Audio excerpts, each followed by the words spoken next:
টাকাকে 4 ভাগের 1 ভাগ করলে হতো 25 পয়সা, যাকে আমরা বলতাম 4 আনা। এই 4 আনায় পাওয়া যেত নাবিস্কো লজেন্স। রং বেরঙের কাগজে মোড়ানো এই লজেন্সই যেন ছিল সে যুগের শিশুদের আনন্দের উৎস। শুধু লজেন্স না, পাওয়া যেত কালার গাম নামের লম্বা এক ধরনের চুইংগাম।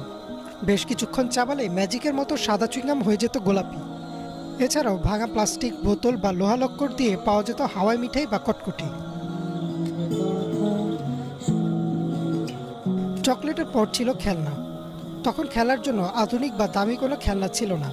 বৈশাখী মেলা কিংবা ঈদে ছেলেদের প্রথম পছন্দ ছিল টিনের পিস্তল, আর মেয়েদের মাটির হাঁড়ি পাতিল। আর কারো কাছে যদি ইয়ো থাকতো তাহলে তার কথাই নেই। প্লাস্টিকের স্ট্রয়ের উপর পাখা লাগানো এক রকমের হেলিকপ্টার পাওয়া যেত। হাতে ঘষা দিলেই উড়ত সে হেলিকপ্টার। পাবজি, ফ্রুট নিনজা বা অ্যাংরি বার্ডস না, সে সময় আমাদের কাছে ভিডিও গেম মানে ছিল ব্রিক গেম। বিভিন্ন আকার আর রঙের হতো এসব গেম। তবে পকেটে কিছু টাকা থাকলে আর বাবা মাকে ফাঁকি দিতে পারলেই চলে যেতাম ভিডিও গেমের দোকানে। মোস্তফা, ফাইট 97 বা মারিও। 1 টাকার কয়েনেই বাজিমাত। তখন ছিল না অনলাইন র্যাঙ্কিং। 1 কয়েনে মোস্তফার ডাবল ড্রাগন বস মারতে পারলেই এলাকায় হইচই শুরু হয়ে যেত। তখন বাড়ির পাশে ছিল না খেলার জায়গার অভাব, আর বিকেল হলেই শুরু হতো হই হুল্লোড় করে খেলা। কানামাছি, লুকোচুরি, ছোঁয়াছুঁয়ি কিংবা ফুলটোকা। সন্ধ্যার আগ পর্যন্ত চলতো দৌড়ঝাঁপ।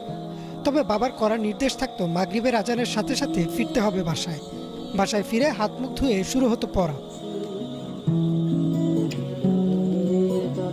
পড়ার সময় মনে শুধু একটা জিনিসই চলতো, কখন হবে লোডশেডিং। মোম, কুপি বা হারিকেনের আলোয় পড়লে চোখ নষ্ট হয়ে যাবে, এমন অজুহাত দিয়ে উঠে যাওয়া হতো পড়া থেকে। বিদ্যুৎ আসতে আসতে পড়ার সময়ও শেষ, পড়াও শেষ। 90-এর দশকে টিভিতে দেখা যেত